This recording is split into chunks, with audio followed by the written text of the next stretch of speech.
Cold War kids are here, you guys. Come on. Hey. Come on. Woo.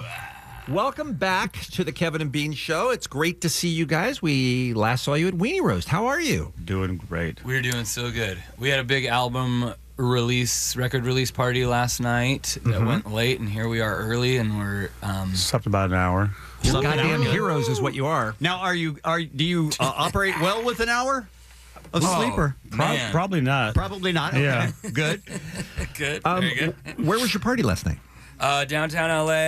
It actually was very fun. It was kind of a miracle we pulled all this stuff off. It was there were tacos, there were cocktails, there were Oh, it was a pop-up thing, right? Yeah, there was merch. There was my cousin was tattooing. Now, So is your cousin a tattoo artist? not Just in a back room? I don't know. I'm saying it was backroom style. No. They were free, so it's okay. There was no placard with any certificate of authenticity. Okay. Of his So they were skill prison on the wall. tattoos. Yeah. I mean, Was it exactly. Cold War Kids related? Yeah. So here's the logo for the record is this LA kind of like cross LA divine thing that Okay. we kind of created. Right. So it was like you got to get that one thing, and Did your cousin do that? yes, he did. Okay. So Okay. the like, and it was kind of interesting because when we were first having the idea, we thought, is maybe like 5 people gonna want this? Right. And the guy who's doing the event, he was like, man, trust me, everyone will want it. And I was like, I don't know, we'll see. So we were like, we had him come, and sure enough, like the paper with the sign-up sheet Right. was like, it was slammed. There was like 50 people on it, and is he right away gosh. you could tell like, there's no way all these people are gonna get No. it. Is he still there now? No, I'm not kidding. When I left, like people were coming over to me like, you gotta relieve him. You gotta tell him to go. Right. And because he's exhausted. And I went over there and I was like, man, Marshall, you can go. And he was like, no, I gotta keep going. And so Marshall's a professional. That's why. Yeah. No, Yeah. That's an Right? unbelievable story, Nathan. That's unbelievable. it was great. And by the way, I have a long-standing policy, and I think this is good advice for the Kevin and Bean listeners, regardless of what Nathan just told you. Never accept a tattoo for free. Ever. I mean, I think that's pretty good advice, except for maybe in this case. I was told from a young age, like when it comes to tattoos, you get what you pay for. Yes. So it is good advice. But in this case, that's part of the other thing, though. It's not like can I get a sailor with a heart on the it's just we're talking It's like a logo, lines, a logo with 4 lines. He's right. not going to ruin your life with 4 lines. There was there was an art installation. You guys may have seen this. We talked about it on the show last year, where they had people put their arm through a hole in a wall. Not what you're thinking, guys. and they knew that there was a respected tattoo artist on the other side, but you had no idea what he was. God. You accepted whatever he was going to put on your skin. Wow. That's And nuts. it was I'm sorry. You put your hand through a hole and you accept whatever he's going to put on your Not skin. like that, Kevin. Not Very like that different. at all. That's what I'm was said. clarifying, It was. but it's a tattoo. We're talking about tattoos here. All but right. people lined up because of the thrill of it, and they knew that this guy was good, and they just let him put whatever they wanted. They had no idea whether they were going to walk out and it was going to be a parrot or if it was going to be Donald Trump. They just didn't know what was going to end up on their skin. What if it was a dolphin and your whole family was attacked by dolphins? See? Now you've got that memory. Yeah. Dolphins don't attack people, by the way. That's a great fake dolphin is news. just about as neutral. That was of a fake tattoo news, as you everybody. can. It was a great example, though. Thank you. That Thank was you. a test. Sure. So these fans that showed up were obviously Cold War Kids fans. That's what drew them. That's why they were there. But they, for the most part, They might hadn't be heard. super fans. They Right, might, but you they can call hadn't them heard super this. fans, yeah. They hadn't heard this new record yet, or at least Yeah. most of it that they were getting the logo on their skin for. Right? Yeah, that's true. That's a leap of faith. That's true. Because they could think it's your worst album ever, and now they're stuck with it on their arm. True.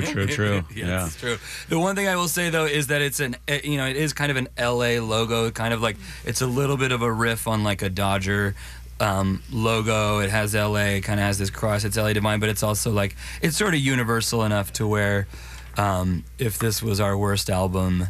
Then you could just get like one or two of the lines removed, and you got L.A. It's Sure, good. yeah.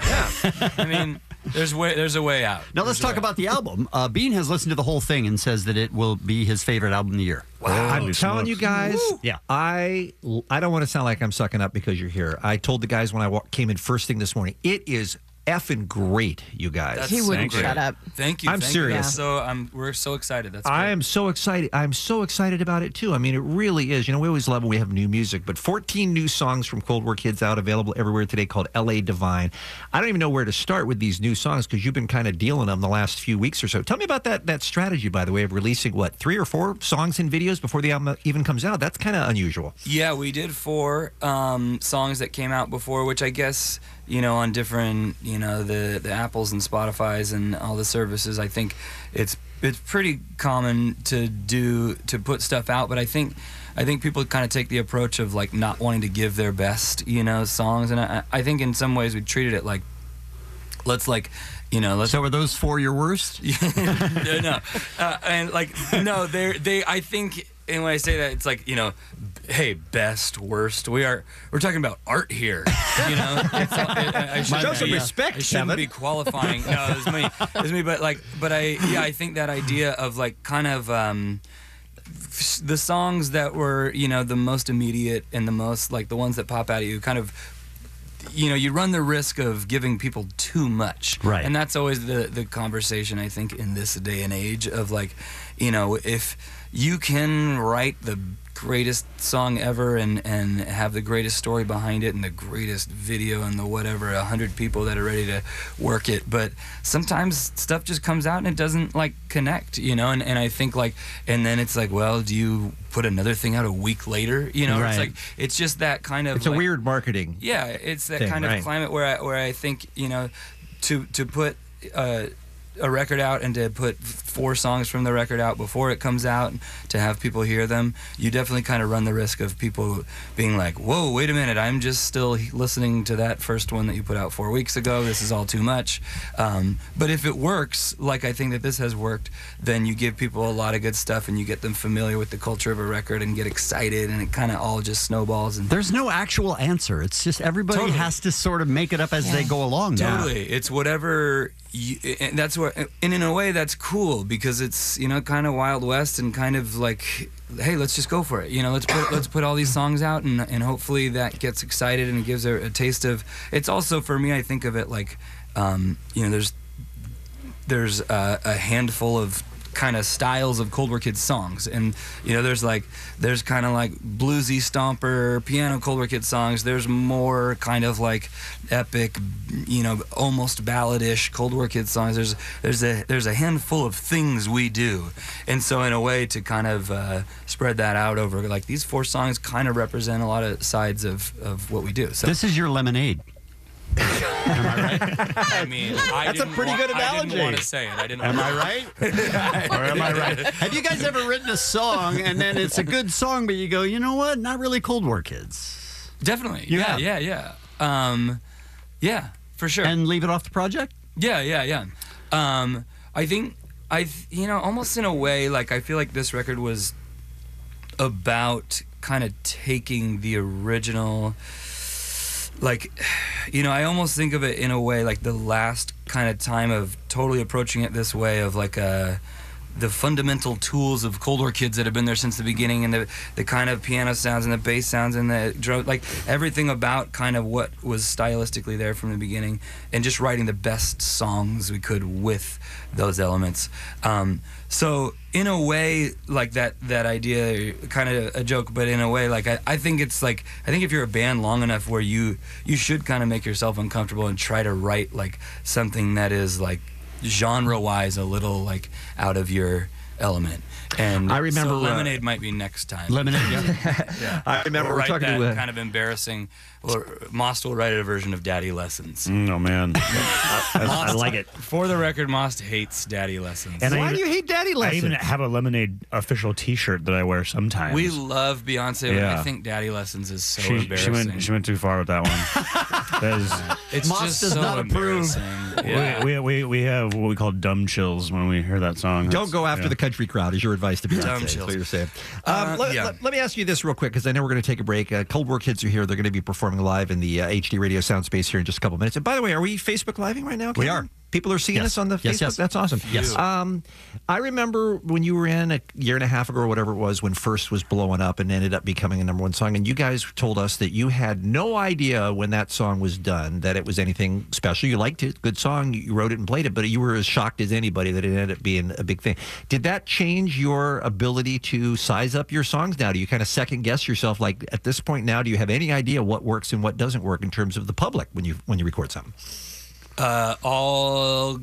Really good question, and I think that I think that song probably. It's funny because when you say that, I remember when we were here, you said, I think not only is this song doing all this stuff, but I think it's really gonna keep going for a long time. Mm-hmm. And that was a year and a half ago, and I remember thinking like, we'll see.